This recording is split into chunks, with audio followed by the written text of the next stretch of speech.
Dr. Sudipta Ghosh Enigma of Angle. They were just part of the red team and they really won second place. Good, congratulations, Dr. Thank Sudipta. you, ma'am. Thank you so much. Let's have your Enigma of Angle, because actually sitting in India and angle disease not discussing is criminal, I would say. So yes, angle is very important, and she will tell you about the Enigma. Good afternoon, everybody. Thank you so much. So today I'm here to present the enigma of the angle in glaucoma.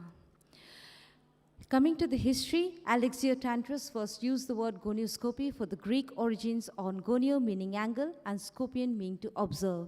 He described the anterior chamber angle using a direct ophthalmoscope and simultaneous digital pressure on the limbal region. Years later, Maximilian Salzmann was the first to use a contact lens and direct gonioscope for examination of the angle, and both are regarded as the fathers of gonioscopy. Coming to the types of gonioscopy, won't go into direct details of it. One is the direct gonioscopy, the indirect gonioscopy, and the dynamic gonioscopy. Now coming to the angle, anatomy of the angle, we all know the angle structures by now, those who specialize in glaucoma as well as general ophthalmologists. We look into the Schwalbe's line, which is a condensation of the collagen tissue and nodes of the edges of the desmus membrane. It is an important landmark to identify because normal vessels and tissue will not cross it. The posterior embryotoxin, which is also called there, where there is no increased risk of glaucoma in these eyes.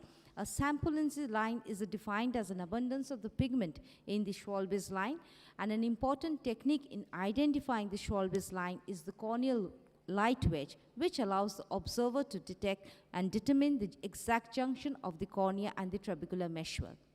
Now coming to the trabecular meshwork, as we all know, it is divided into the anterior and posterior trabecular meshwork. It is an important landmark for diagnostic purposes, incisional surgeries and laser surgeries.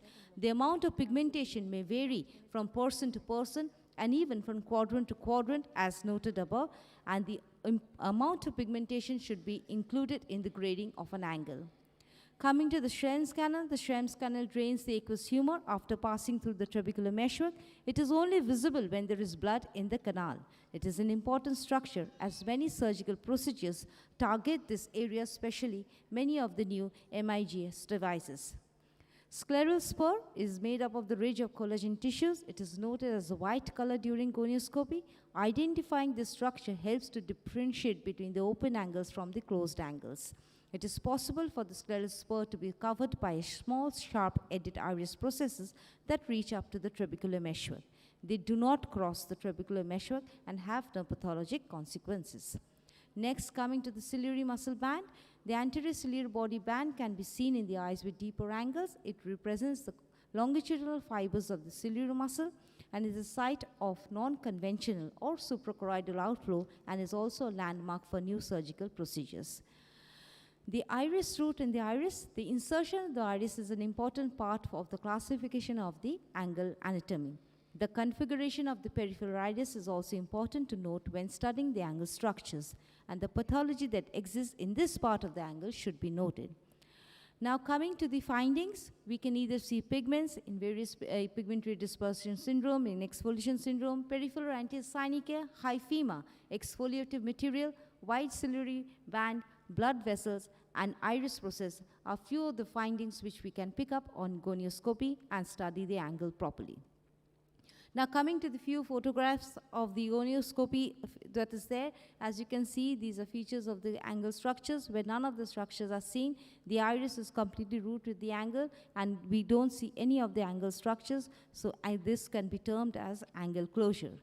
Now coming to the Axenreiger syndrome, which is a congenital problem where we see multiple iris processes blocking the angle and which may cause an raise in the intraocular pressure. Early detection of such cases is important to save the sight of the patient. Pigment dispersion syndrome again causes a lot of increase in intraocular pressure, and it can be easily picked up by gonioscopy as well as by the ACOCT and the UBM. Exfoliation syndrome, as we all know, it is usually a missed entity on gonioscopy. We usually miss the white fluffy masses that are seen. A close observation of the angle can be picked up, and we can rule out pseudo exfoliation glaucoma. Next, coming to neovascularization is very important, especially needs to be seen in patients who are hypertensive, who are diabetic mellitus, who've got iris neovascularization. Studying the angle in such cases is important, and so that the further damage to the eye can be recovered. Trauma, very important.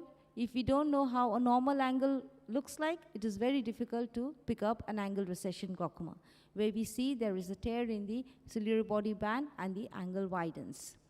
Iridocorneal endothelial syndromes are few of the other things which can be picked up easily on the UBM as well as ACOCT for confirmation as well as on gonioscopy.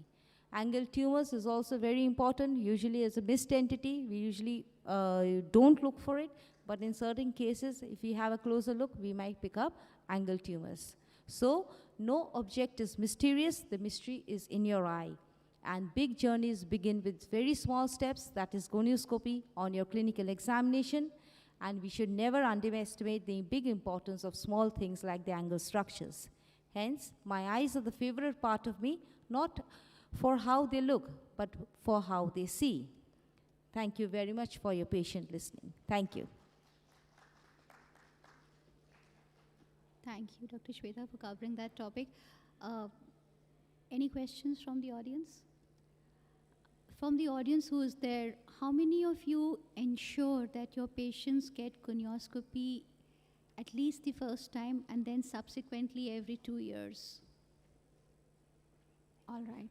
And those of you who are teachers, do you make it a must-know area? Can we have the next presenter? Meanwhile, just put the slides on.